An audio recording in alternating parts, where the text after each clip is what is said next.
Right, good morning, everyone. Thank you for being with us today for this important uh, press conference. Matthew, grab a seat. There you go, you're good. Uh, so we wanted to be timely in addressing the report that was released by Jansen Hughes Friday afternoon. We do appreciate our friends in the press allowing us the weekend to absorb the findings in the report and be able to answer any questions intelligently to this report. We do have the Jansen Hughes team on this morning here, and we're going to let them kick us off to discuss the process of this research, and then we will have the manager Layton talk about this, and also Chief Sullivan provide some comments. So Jansen Hughes does have a short time with us this morning, but are dedicated to answering further questions that you can direct through our communications office throughout the week. So before I have Jansen Hughes, I want to first say that I appreciate the thoughtful and detailed nature of the organizational assessment and want to thank the officers, community stakeholders, partners, and others who gave up their time to help us finalize this very important report and give us insight on how we can move forward to create the best police department in the Midwest. So with that, I'm going to hand this over to Rob Davis, who's the Senior Vice President of Jansen Hughes, and also with him is Mr. Ed Denmark as well to discuss the report and to talk to us a little bit about the creation of this report. So with that, gentlemen, thank you for being with us. Yes, thank you very much. And let me begin by apologizing in advance. I am in an airport. If you hear some overhead noise, I'll do the best I can to try and mitigate that. But again, my name is Rob Davis. I lead the law enforcement consulting practice here for Jansen Hughes. I spent 30 years at San Jose PD, the last 7 years as chief, and then also served as the elected president of what's called the Major Cities Chiefs Association. Those are the top 70 U.S. cities, the top 9 Canadian cities in terms of population and size, as well as at the time we had London and Manchester in that group. So again, I started doing this back when I retired about 10 years ago, and we've built the practice up to the point where we've been in cities all across the country. Having said that, I'd like to thank the city of Wichita for being what I would call progressive enough to kind of seek out this assessment on their own. So there are a lot of cities we work with that are kind of under the gun, if you will, because of things that have happened, and they call individuals like us or firms like us in to try and help them mitigate issues and things like that. But Wichita stepped up, and this was something that was done their own volition. We're proud of cities that do that. So again, let me walk through just for a moment the process that we're using. But before I do that, Ed, do you want to just real quickly introduce yourself? Could you do that? Sure. Good morning. Again, I'd just like to echo what Rob said. It was a pleasure getting to know the folks in Wichita, and I was pleasantly surprised at how open and honest the discussions were, and that really helps us go through the process of developing a comprehensive assessment. For me, a little bit of background: I had 31 years in law enforcement and policing in Massachusetts. Of those 31 years, I was a chief for 20 in 2 different municipalities. Been working with Jansen Hughes now since 2015. I've conducted several assessments with them, ranging from issues in Louisville after the Breonna Taylor incident, worked in Minneapolis after the George Floyd incident. So we've been involved with some pretty significant assessments, and thankfully, we're not seeing the issues that we saw in some of the other places here in Wichita. So again, I look forward to explaining anything from the report that might help you clarify and see a way forward. Thanks, Ed. Just to be brief, I realize that time is an issue here, so let me give a general overview of how it is we go about doing this assessment.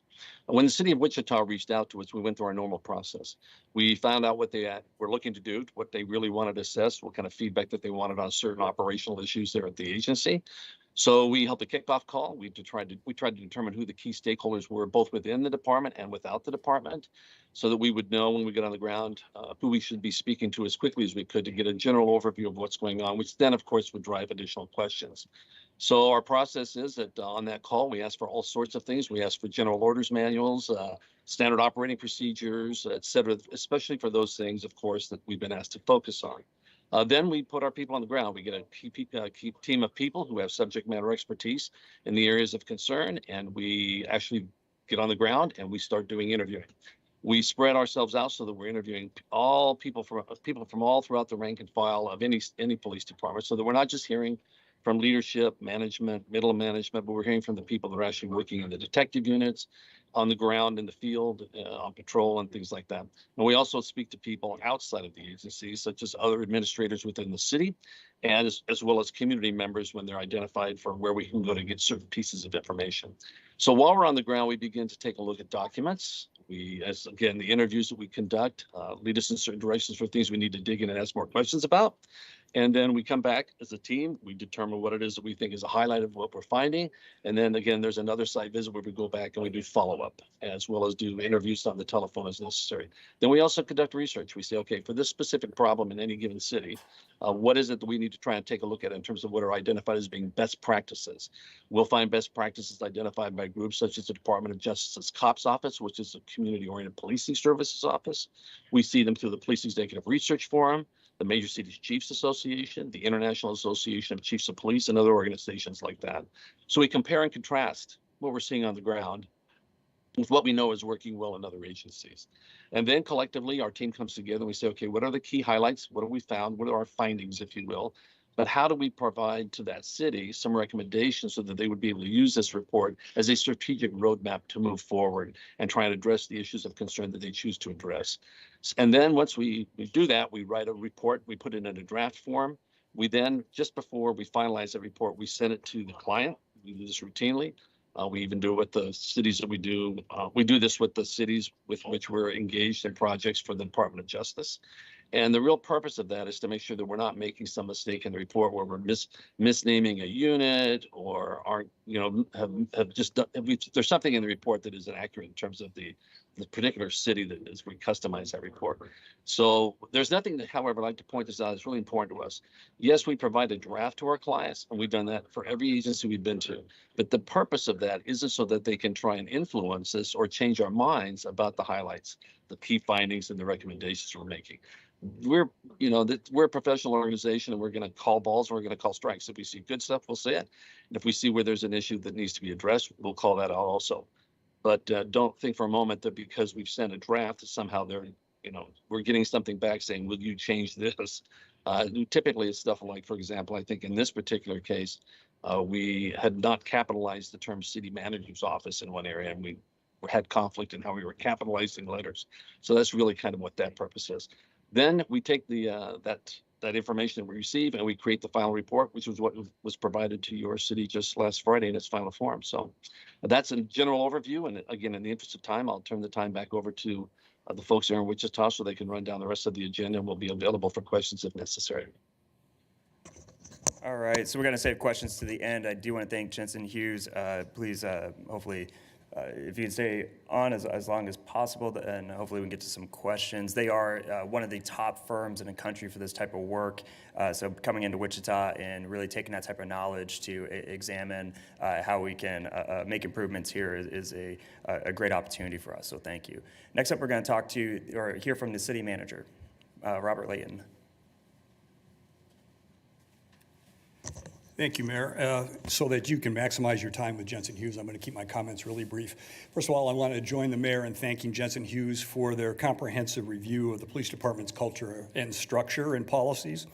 I also want to thank the police employees that participated in the process, as well as the community members that were so important to this evaluation. Their input helped to shape the report's recommendations.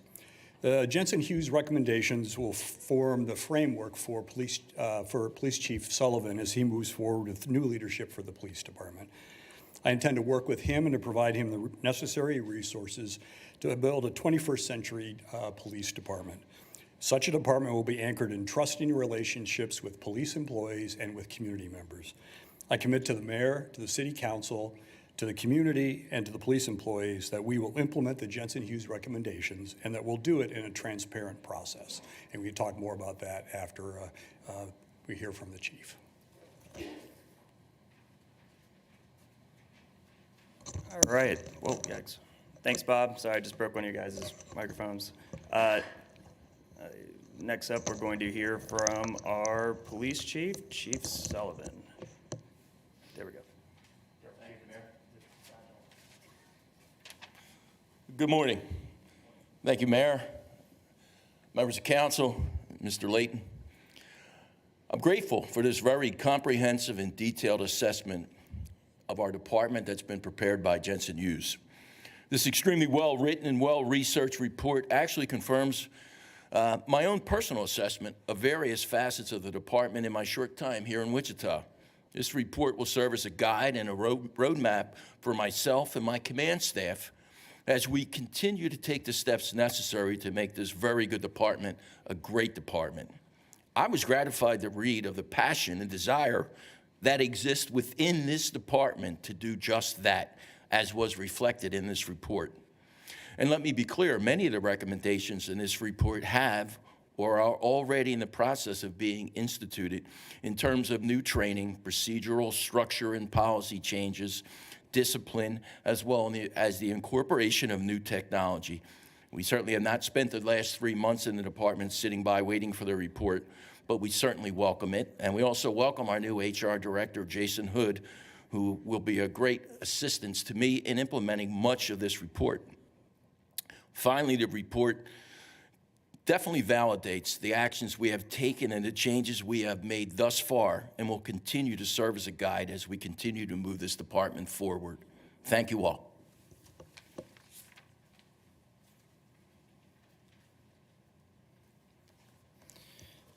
All right, thank you, Chief Sullivan. Appreciate not only the work that's about to be done with the implementation of the findings of this, but also the work that you have done. With that, we'll open up for questions. Again, if you have questions for Jansen Hughes, we probably should try to get those out of the way as quick as possible because they are, or prioritize those questions as they are on a more limited time frame than we are. Yes. Are some of these, assessments that were made in the report a cause for concern for the community and for public safety, especially if they're not implemented in a timely manner? So the question was, are some of the findings in this report cause for concern within the community currently, or if the remedy is not implemented in a timely manner? Is that right? Is that okay? So that was the question. Sorry, I'm going to repeat the questions to the best of my ability. But for Jansen Hughes, the question is for you.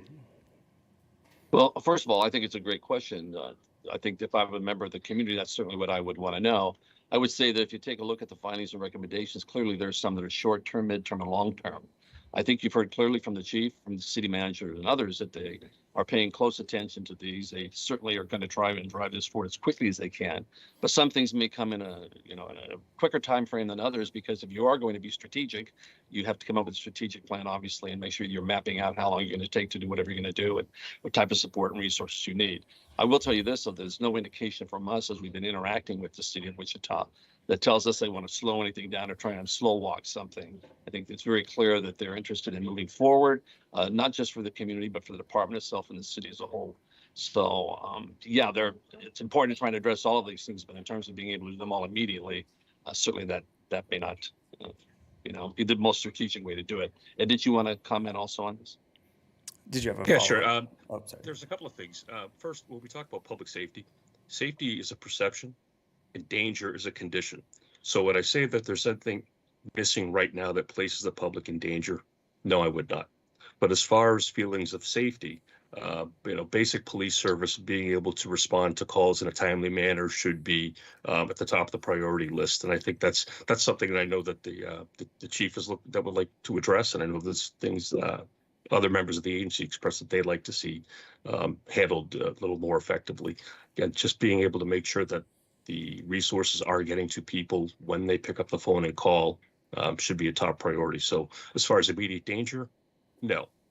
To enhance the public perception of safety throughout the city, I think that should be pushed to the top of the priority list. How common is it for police union contracts to provide for officers accused of wrongdoing to review the entire investigative case against them before they're interviewed? So the question is, how common is it for police unions to be able to allow officers accused of wrongdoing to have access to the entirety of the file? Contract. Which is specifically provided for in a 2021 contract here in Wichita. So, gentlemen. I will tell you this, that there are 50 states in the United States, and there are some states that have laws and regulations such as Peace Officers' Bill of Rights and things like this. So it's not necessarily that there's a standard all across the country in terms of what you can or cannot do. I think the important thing for any city is to take a look at the current process they may have, compare and contrast it with what is recognized as being a best practice someplace, and then try and take every step they can to make sure that any type of internal affairs investigation that's being conducted is being done in a thorough, fair, and objective manner. So to the extent that the city can work with the union and address any concerns that they may have in terms of how they can improve transparency and things like that, that's certainly positive. And I know you were actually focused on this while you were there on the ground, so I'd ask you to answer your the question as well. Sure. Again, as Rob said, there's no standard across the country. I can say from my experience, it was unusual to see that, which is why it was mentioned in the report. Just in terms of investigative integrity, it would just make sense that an employee be made to answer questions before necessarily knowing what the entire case is, to get the most truthful perspective from the employee without having it being tainted by their perceptions of what they think the evidence may be against them. And this is just a normal investigative practice that we use to do any of our investigations. So from my perspective in looking at this, in order to have investigative integrity, I would treat this as I would treat any other investigation, and question people first and then show them the evidence after. How many sworn officers are there? The question was, how many sworn officers are there? And probably a question for the chief, but also perhaps an opportunity to comment because what the difference between a sworn officer is and support staff as well. Because I think that, and maybe the chief can answer that one real quick, and then we can get back to Jansen Hughes. But yeah, good clarifier. Yeah, we're in the 580s, and we're about 60 officers short somewhere. That number does fluctuate. So we are aware of the importance of addressing that, and that's why we have taking a very aggressive recruitment strategy. We're accepting lateral transfers from other states. We're looking at producing a recruitment video. We're casting a much wider net, and we're looking at all the requirements based on best practices across the country to make sure that the requirements that are currently in place, and this is why it's so good to have a new partner in that with our new HR director, to make sure that all the requirements are really indicative of job performance, and that we're not just relying on past tradition. But from what I've seen so far, the department is in line there. It's a difficult time right now, so we're looking at everything we can to increase those numbers, because that is definitely my top priority, is getting us up to full strength. So response times improve, and it gives us the ability to do more work with the community in terms of outreach. But we have to take care of our core functions first. And that is one of the things I was very glad to see in this report, that I identified some of the problems or some of the challenges that confront me in doing that, including my management prerogatives. And I look forward to addressing some of those issues within the contract and working closely with the FOP to do that. The report characterizes the community policing strategy as somewhat incoherent. What needs to be done to improve community policing here in Wichita, and what's the importance of that function of the department when it's functioning well? What does that serve? Well, there is no more important function. Until we have the trust of the community, we won't have the cooperation of the community. And I can bring all the technology I want to this department, but solving crime, the foundation always relies on community cooperation, the community reporting crime and reporting what they see and cooperating in prosecutions. So it is the core function of policing. Right now, as I've said from day one here, community policing should not be a specialized function. Doesn't mean you don't have community policing officers, but you have to ingrain in the department a philosophy that every single member of this department, regardless of rank, regardless of assignment, whether or not they're commissioned or professional staff, has a responsibility to perform community policing, meaning to address citizens in every single encounter with respect, fairness, in a constitutionally and professional manner.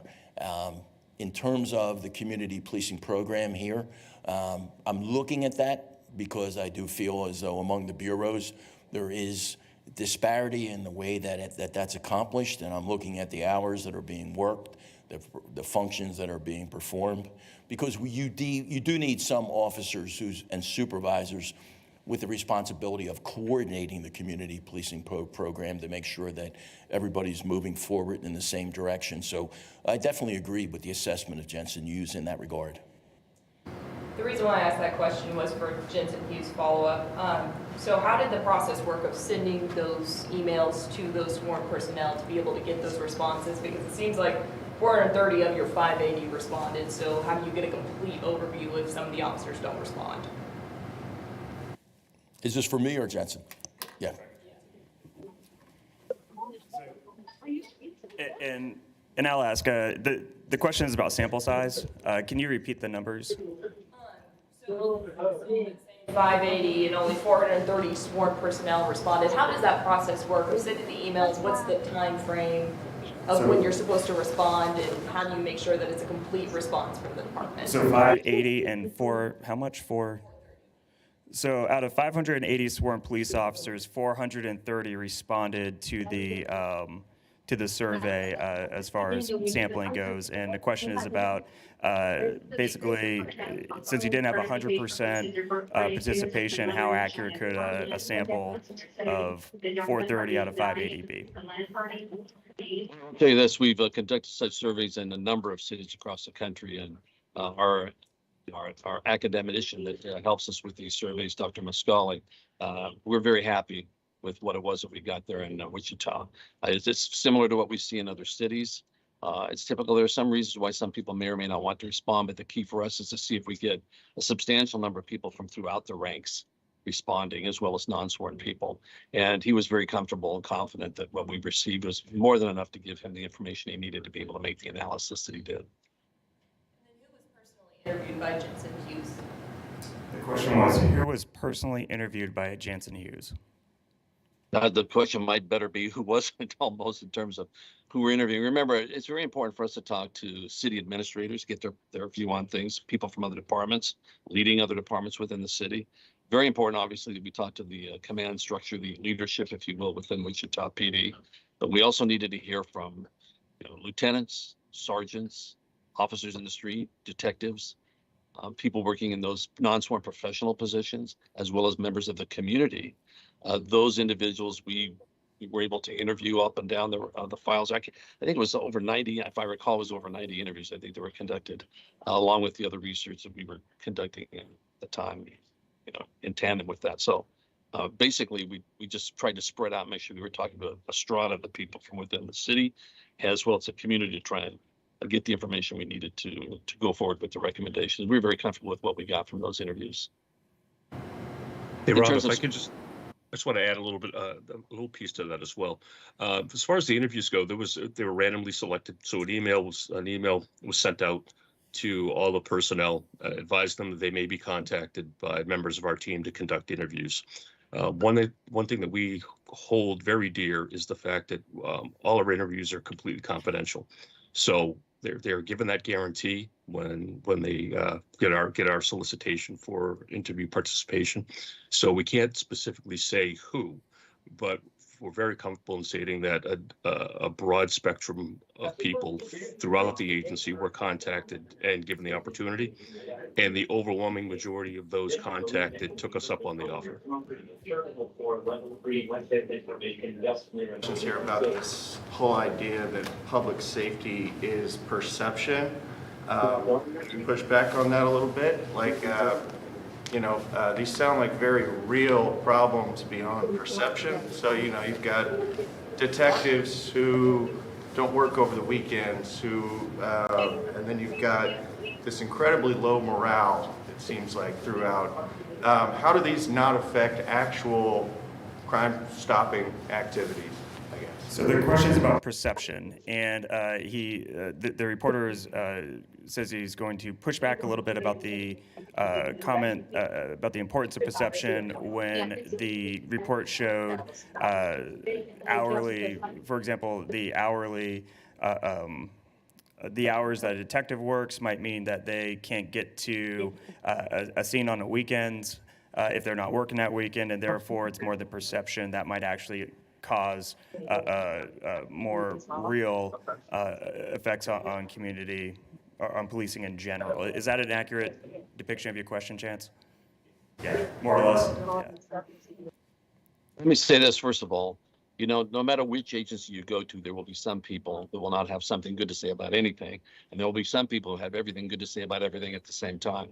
It's our job to try and sift through that to figure out what really is going on within an agency that we can sustain through evidence, and then also provide that support that or those recommendations that we feel are needed to move forward. And certainly, if you have a significantly large number of people working on a department who have a certain perception, that perception at some point becomes reality. There is a reality of morale, and I think the report has spelled that out.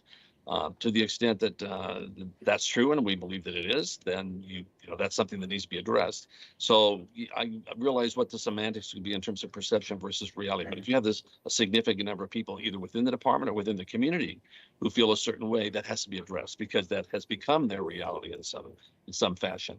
So again, the key thing for the police department and for the city to do is to try and take those things, whether they agree with those perceptions or not, they exist, they're real. People have these concerns. It's impacting recruiting. It's impacting the ability of some people who want to even perhaps promote. So those perceptions can become reality, and I think any agency across the country is going to have to deal with it the same way. Perception becomes reality. You need to do something. This has been presented as a roadmap to modernizing the police department. How many of these recommendations have to be implemented for that effort to be a success? And is there going to be any sort of online dashboard or some function for public to track those changes as they are implemented? So I'm going to have two people answer this question. First, we'll have the experts at Jansen Hughes respond, and then we'll have the city manager respond. And the question, and correct me if I'm wrong, was this report has been basically viewed as a roadmap to creating a more successful policing department. And the question was how many or how much of this needs to be implemented for us to see the desired results. Is that okay? And then in the public oversight function, we'll shift over to the manager for that. So just for the experts at Jansen Hughes, in your professional opinion, what percentage of this would it all need to be implemented in order to get the desired results, or is there, I guess, a percentage that would need to be implemented for us to get the desired results? Well, certainly, from our opinion, we would believe that the overwhelming majority of those probably needed to be pushed forward if they were going to have success. But remember, every city's different. There's not a single city in this country that's exactly the same. There's no cookie cutter approach you can take to this type of thing. The city staff and the leadership there at the police department need to look at those findings and those recommendations to say, how are we prioritizing those, and how do we want to make sure that we're identifying them in terms of short-term, mid-term, and long-term efforts that we're going to try and make to change things. So what's really key is that they take those objectives or those recommendations and turn them into quantifiable things so that they're measurable objectives. So what we see, for example, in some cities that they'll take the report, use it as a strategic roadmap. Some of them will actually use it to create a written 5-year strategic plan or 3-year strategic plan or something like that. Others will take those recommendations, divide them up into kind of categories or groups, like maybe it's training, maybe it's morale, whatever the case may be, and then they will create smaller committees that have a leader, if you will, a champion of that type of thing, and they'll take those recommendations, turn them into measurable objectives of what they need to do to achieve those goals, and then put timeframes to them, and actually have like a task force going on, where they'll have bi-weekly meetings or monthly meetings, whatever it is they need to do to try and address those things that are in those efforts to try and make sure they're driving as much of that forward as they can. I think it's important for the public to know they're doing that, to see that they're doing that, and to the extent that they can report out either on a certain time frame basis at the beginning, maybe it's shorter time frames, quarterly or something like that. But you also can see those if you're producing an annual report in terms of what kind of progress they're making. So yeah, I've seen some agencies, they'll create a dashboard, for where they are. They get a red light, a green light, or a yellow light, depending on what they're doing. But the key thing is that they're doing something that works for them to move those recommendations forward in a measurable way so they can track their progress. Thank you, Mayor. Matthew, that was a great question. We do intend to do a dashboard that we'll share with the community. You have to remember, we just got the report on Friday, so our thoughts are just developing on how we'll go forward. But what Jansen Hughes outlined in terms of a process that's been followed in other communities makes sense, I think, to us. The chief, Jansen Hughes, and I will spend some time talking about what they perceive as some of the top priorities, what the chief sees as top priorities, and we'll try then to assign timetable and responsible parties for that in the dashboard and in our follow-up work. However, there are a number of recommendations they made that are really based in a strategic approach and a strategic plan. And so we're going to spend some time talking about that, especially when they talk about the values of the department and how policies are driven by those values. That's a little heavier lift, and it'll take a little bit of time. So I think there will be some short-term, mid-term, and long-term, with the short-term being the highest priority.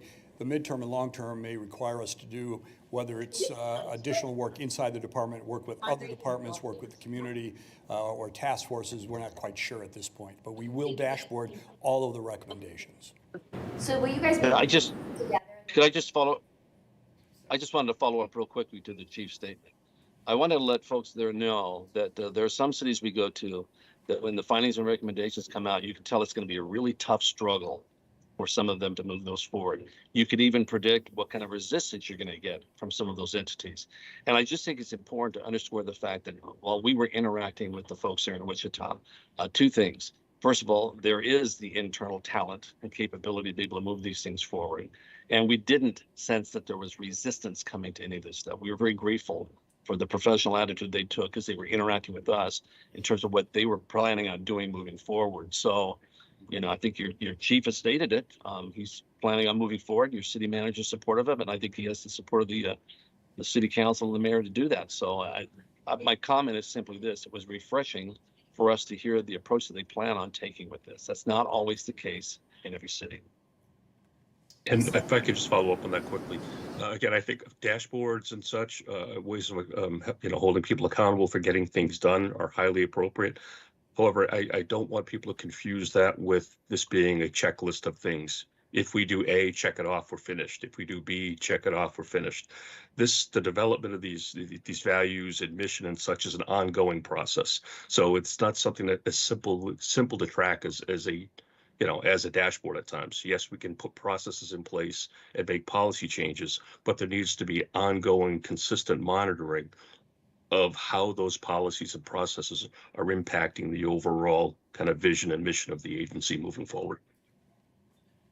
To kind of state it another way, is we want to see that it becomes part of their DNA, their cultural DNA within the agency. So we'll go with you, and then I think you had a follow-up. so will you guys be working together in the long term, or is it kind of you hand off the report, or is there a long-term process between among all of you guys? How does that work? That's a good question. I think there's multiple paths we could take. Did you want to comment on it, or? So our contract requires Jansen Hughes to work with us as we first talk about implementation, right? Although majority of their work is done now. But they're there for technical assistance as we do this initial work. And then if we decide to engage them as we go through strategic planning, or if there's specific issues that the chief wants, then we'll look at doing something in addition with them. But they understand our agency pretty well, our department and our organization. So I think they are a valuable resource in that regard. Mr. Layton, so you said that you received the document this like 3 days ago past Friday? I received it at the same time you did, which is late Friday afternoon. Okay. Well, the document was in the Friday prior, correct, with Dante Martin? I don't remember the exact date. I think that's correct. Yes. And so that's there was a question of transparency. So if you all had the document, why wasn't the public made aware? Why were city council members made aware that you had the document, that you were working on it? I didn't, and that's an important distinction because I drew a firewall on this project. So only time I was involved in the project is when Jansen Hughes interviewed me. I had no responsibilities for the management. I saw none of the working documents, didn't see the draft either. Jansen Hughes can talk about the work, the feedback they got from Dante, I don't think there was any intention to hide the fact that they had the draft. That was always part of the process, or that he had the draft. But I'll let them talk about, I think there were only a few changes that were made, and Bob or Ed, if you want to talk about that, of the exact changes, because I do think it's important that we be transparent in terms of what was done. Yeah, I guess why did it take a week for those small changes to happen? Technical inaccuracies, it took a week, and taxpayers paid $200,000 for this document. They want to know what it is immediately. Sure. I'll tell you right now, Dante didn't finish his review of the document until Wednesday. I know that for a fact because he told me that he had finished and it went back to Jansen Hughes. But I'll let them talk about them, from Wednesday to Friday as well. And also, why was it given to your office if your office is included in this report as well? That's another question. Yeah, I'll let them talk about why, Dante was the point person for them in terms of logistics, not in terms of content. So I'll let them talk about that, okay? But he did receive the report, right? He received the draft report, if that's what you're asking. Yeah, and the question is about the process. You already responded to this early on, but let's go ahead and respond to it, I guess, more clearly. Basically, why would you give the document a few days before, or the draft document a few days before the final document came out to a city administrator so that they could have access to it and make edits, as far as technical edits? Yeah, but so the administrator the office that's included in this report that's also being investigated or looked into. So I guess they want to know, why would you use the assistant city manager's office if the city manager is included in this report? Well, it's not unusual. This is typically how they go for all the projects that we do. We will have a point person, either it's at the police department or it's at the city manager's office. Sometimes it may be through the city attorney's office that acts as that liaison for us to get the report to them. We typically just send it to one person as that point person liaison. They will take the initiative. They can reach out within their own entity, within the city, within the department, whatever, and try and double check on things that they may find. Like they may, for example, as I said, is that actually the name of the unit, or is it called the FOP, the Fraternal Order of Police, or is it a labor union? We may have misstated something. So they can reach out to whoever they would like to try and get that. Typically, it takes much longer than it took in Wichita. The turnaround on that was almost immediate. I think it was because there really weren't that many changes. As far as that, lag time between the time that they send that report to us, but that's just simply our own process, because we've got people working in a variety of different projects, and it may be that they returned it on a Tuesday or a Wednesday, and the person that was coordinating the project didn't get a chance to look at it until Thursday afternoon or Friday morning. And then typically what happens is once that person reviews whatever feedback we get from the client, we're able to share that amongst the team members. Remember, Ed and I are on the call, but there was a fellow by the name of Robert Bomer, one of our colleagues, who was actually leading the project on the ground, and that was also vetted by the other subject matter experts. So it's just a matter of taking that document, having the project manager go through it and address any edits and track change type thing, and then sitting around to the rest of the team to make sure that they're all in concurrence. This, I'll be candid with you, this report was probably the quickest review I had to do. I think if I spent 5 to 10 minutes going through what the technical issues that need to be changed, where I'd probably be overstating it. So And that's the reason why it's our time. It wasn't the city. It's just how long it takes us to get through. Can you just confirm or deny if that's part of your standard process? Do you do that with other cities? Is that something we ask specifically for? No, it's how we do it with every single city, including the ones that we do with. We're currently under contract to do work for the government. Department of Justice Civil Rights Division in a number of cities. When we do actual assessments for agencies like this, it's the same process we use everywhere. Every client gets a draft, just to make sure that we're not misspelling someone's name or something. And that's the purpose of it. It's not for them to try and change the content. And in fact, even the proposals that you see when we made a proposal to do the work for the city, that process is outlined within that proposal. So it's the same thing we've done in dozens and dozens and dozens. In fact, there hasn't been a city that we've done in the last 10, 11 years where that has not been the process. And I guess just a follow-up, just because I really want to hammer on this process question. Just if someone, for some reason, was to delete a paragraph or have any significant altering of the document, the draft form, what's the backstop on your end to catch something like that? Well, I read them all. I read every single report. I mean, we have a variety of people working on them, but I read every single report, page by page, comma by comma type of a thing. And if something comes back from a city, and I can see that there would be what I might call undue influence, that somebody on our team may have eliminated something or had allowed something to be eliminated that a client had done or something, well, we'd be the first ones on the phone saying, we appreciate what you're suggesting here or something, but that changes our findings and recommendations and our conclusions. So we'll have to put that back in. So as I made very clear at the beginning, we call balls, we call strikes. If something good is going on, we'll say it. But if we have a feeling that if our finding has been that something needs to be addressed, we're not going to change that. So you can correct spelling and those types of edits and things, but we won't change the outcome of what it is that we found. We're on the ground. That's what you hired us to do, and that's what we do. And Rob, if I may, just to further clarify, when we send those drafts back, the client doesn't have the ability to edit. They can only make comment. So they can't physically go back in and change our work. They make comment on it, they get sent back to us, and then our project manager will then reach out to the individual subject matter expert that authored that section for clarification, if it's clarification that's needed, or if it's just typo, we'll go back and we'll fix it. But yeah, the city manager's office would not have access to go in and actually edit the document itself. Yeah, it's a great point. I'm glad you brought it up. Typically where we see a change that somebody wants to make is in a track changes, they will add a comment and they will say something to the extent of, could this paragraph read like this? And if we read what they're saying and we realize it's a 180 from what it is we've got there, well, the answer is no, we don't change that. If there's something misspelled in there, we'll address that, but we don't change the findings and recommendations. All right, questions for Jansen Hughes. I was wondering if they could walk us through their findings on the exams for promotion, basically for detective, sergeant, and et cetera, and how that relates to, I guess, this perception of favoritism within the department.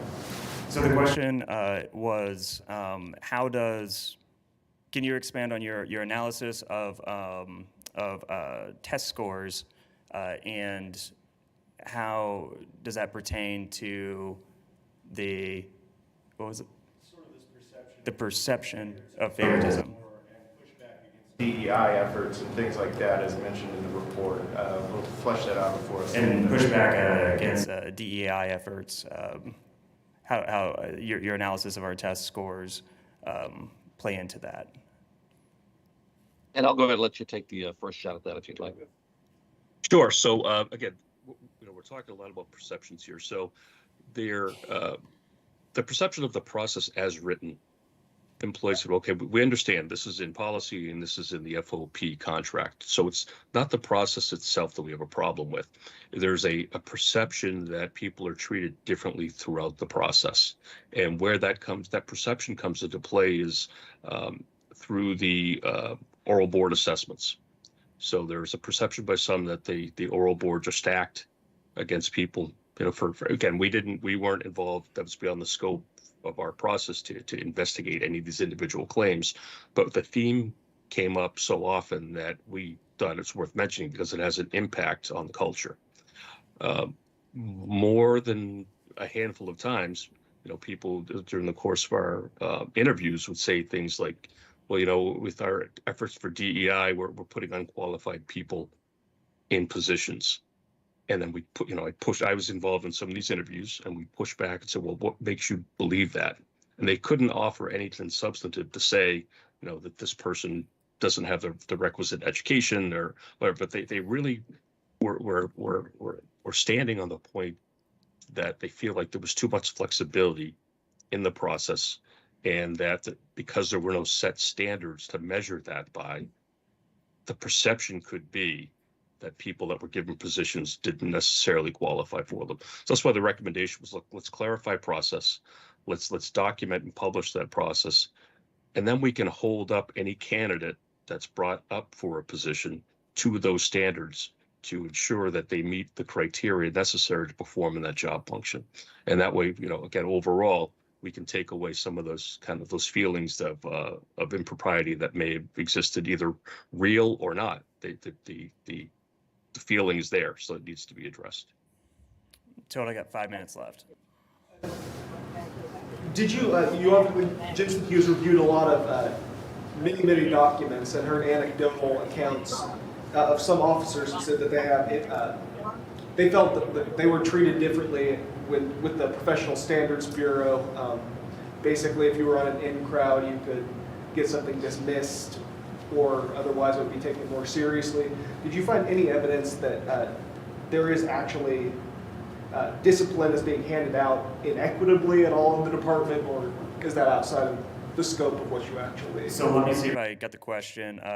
Back on the line of perception, the report showed there's a perception that folks who are disciplined differently. Some go through the professional standards, and this is my understanding of your question, the perception is if you are well-liked, then you go through an easier path for discipline. And your question is, beyond that perception, was there documentation to support that? Did you review any documents to support that? Is that accurate? Yeah. Okay. Gentlemen. Yeah, I just think with all the background noise I have here, I'll let you take this so they're not getting the bleed over. Sure. Again, that was beyond the scope of what we were doing. Again, as you can imagine, we interviewed over 90 people, and everybody has a story. And so each and every one of those instances where someone claimed impropriety or lack of trust or faith in the process would have taken, weeks or months of investigation to dig into. But again, it was beyond the scope of what it is that we were trying to do here, because whether or not it happened or not, the fact that the theme rose to the top of the pile so often means it's something that needs to be addressed, whether or not there was actual evidence or not. So that, again, beyond our scope, but we're confident with the recommendations that were made, some of these things could be addressed to help to mitigate that perception. Yeah, to underscore, just remember, to the extent that you have written standards, that's at least create some type of guardrails there, so people feel like when they're engaged in a process, they, okay, this is the rule, this is what's happening. But when it's too nebulous, when there aren't these standards, there aren't some protocols to say, here are the things that you need to do or not do, or standards you need to meet, etc. When there aren't any guardrails or any types of parameters to this, it just opens yourself up to those types of feelings and things. So, that's, again, part of the need to address the perceptions is creating those standards so that everybody knows exactly what the lay of the land is, and they feel more confident, secure. They get turned down for stuff and they understand why. Questions about confidentiality. You mentioned some stakeholders, including officers, maybe expressed some concerns about improprieties. Are you in a position to report that to someone else, or is that something you have to keep confidential? What are the boundaries there? Can you just come up and ask that question for interest of time? They may have heard. Were you guys able to catch that question? Okay, thank you. Again, Ed, I think I'd just like to tell you, a hack at it. It's getting really busy. Yeah. So obviously, if anything were to come across my plate as conducting an interview, or any documents we see, if we just see something that rose to the level of something that was illegal, or someone was being, mistreated, and that rose to a level of a serious policy violation, of course, we would have an obligation to report that to someone. I could say in my involvement in the process, nothing rose to that level where we would have to, report it to an outside entity, or the things that we also looked at have also been investigated internally already. So for legal reasons or for contractual reasons, we wouldn't be able to force a reinvestigation of an incident that's already been previously closed. One last We'll question. say that I will say, just to add on to that real quickly, that there have been times we've been doing assessments and something does come forward, whether it's some act that was committed by an individual employee, or whether it was a training standard that wasn't being met. I'll just give you a quick example. Maybe a requirement that a state might have that you get certified in firearms training once a year and finding out that it's been several since anybody's had any. Those types of things, we don't wait to the final report to tell you that. We would immediately refer to the city management and or the head of the department to let them know that, you know, you got something you need to take care of in real time. We would share that. We wouldn't wait. Jackson, is it one last question for them and one last question overall? So, overall. Okay. Because I had some ones that I was holding for after them for the city stuff. We can figure that out later. My question specifically for the chief, and this is just an aspect of, it was mentioned in the report, communication, both external and internal. One thing was mentioned up was overhauling potentially the public information office to include non-officers, more media trained staff to be running that department. But also, I know, and there's some other here that can probably speak a little more clearly than I could. This was ended right when I got here. But there was a nearly daily briefing called Interwatch that was done with the department pretty much every day around 10 a.m. going over different crimes and stuff like that. So I just want to talk about some of the transparency aspects and maybe changing some of the approaches of dealing with us and getting information to us, and if that's something that is going to be under consideration after this report. You're talking about specifically getting information out to members of the press.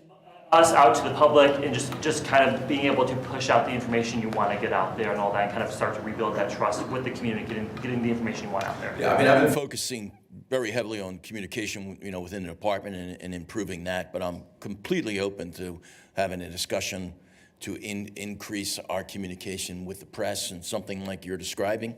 It sounds like a fantastic idea. You know, I know that that's been done in other cities, and I'm completely open to it and look forward to sitting down with all of you and getting your suggestions how we can better do that, working with my PIO staff. I think that would be great. I know you weren't here whenever the text message investigation happened, but a lot of trust was lost between the public and then the members of some of the, you know, higher and lower ranking officers. How do you establish that trust and make it better moving forward? By being very consistent and be very fair. And as I said, I've instituted many changes, including those in internal affairs and the way that investigations are conducted, and making sure that internal affairs reports directly to me and to no one else, and to making sure that we are completely consistent in the process in which we conduct our investigations. I've also returned more power to the captain level to handle minor disciplinary matters as training and discipline. So I think that my men and women out there on the street have already seen that this process is much more consistent, and that's what they're looking for. They understand there has to be discipline. They just want to know that it's going to be applied fairly and evenly throughout the department. And in the short time I've been here, I think I've demonstrated that to them, and my commitment to continue to do that. Do you have a couple of examples of how you've already implemented some changes? You said you've already been working on some of the things that they suggested. Do you have some examples of that? Absolutely. Last thing I did on Friday was go to pre-promotional training and have a round table with the new sergeants. We definitely need pre-promotional training. We're bringing ICAT training, de-escalation training to the department. We're bringing ABLE and EPIC training, active bystandership for law enforcement. We have instituted a night lieutenant, and was happy with the work that he was doing out there. We had a shooting during the night, and another priority came out, and officers were transferred from another bureau to respond to the adjoining bureau. Just the type of thing that we're trying to do. We opened up the call center. We're doing a multitude of things to work on improving response time. So, and as I talked about, the structural changes that I made in internal affairs, that is not even close to being an exhaustive list. But so that's why I was very happy when I spent my Sunday reading this report. It really validated the direction that we're going, improving the CompStat process. We now have a morning call, 9 o'clock, with the command, the entire leadership of the department, and we talk about everything that's happened in the last 12 hours and everything we need to get done and we should be aware of for the next operational period. The chief notes that I put out on a weekly basis, and just my involvement in community affairs. Just, you know, that's how I've been increasing communication within the department. Does this change the Citizens Review Board? Their Citizen Review Board would have to be changed through an act of the council with consultation with obviously the best practices presented, and also with the law department, with that board, and also the city manager's office. So any changes, we'll have to look into that, but we haven't made any determinations of that yet. But that's outside the scope of what the what's interesting with this report is there will be different pieces within our organization to implement different aspects of it. So that's one that the chief, I don't think we'll have to access or change.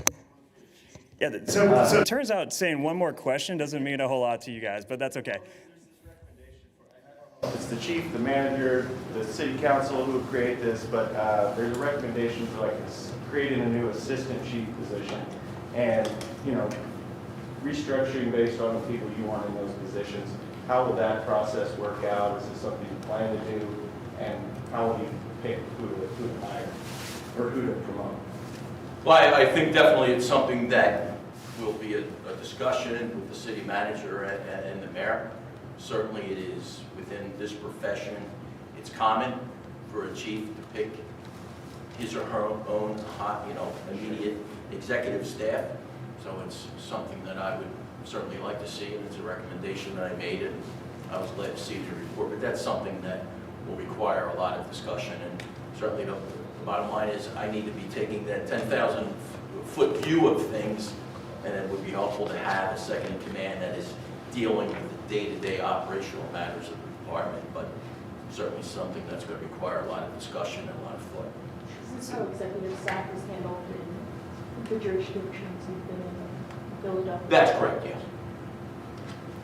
All right, so Kylie was the last question I wanted to make sure got in there because I think that she was trying to get that question in, but some folks asked their question at the same time. So we're done with questions, but I do want to again highlight the fact that Jansen Hughes is going to be available to respond to any follow-up questions. Just shoot them over to our communications team, and we'll make sure we get the information out to folks about this report, particularly if there's anything technical about this report. We will make sure that Jansen Hughes has an opportunity to respond to those questions. We do thank everyone for being here. This is a great milestone, I think, in our process to try to create, again, the most best resources for our police officers moving forward so that they can do their job to the best of their ability. So with that, I thank everyone for being here. Thank you, Chief. Thank you, Bob Layton. And thank you to the members of the council who are also here. And thank you, Megan, for allowing us to go a little over without killing the mics. Take care.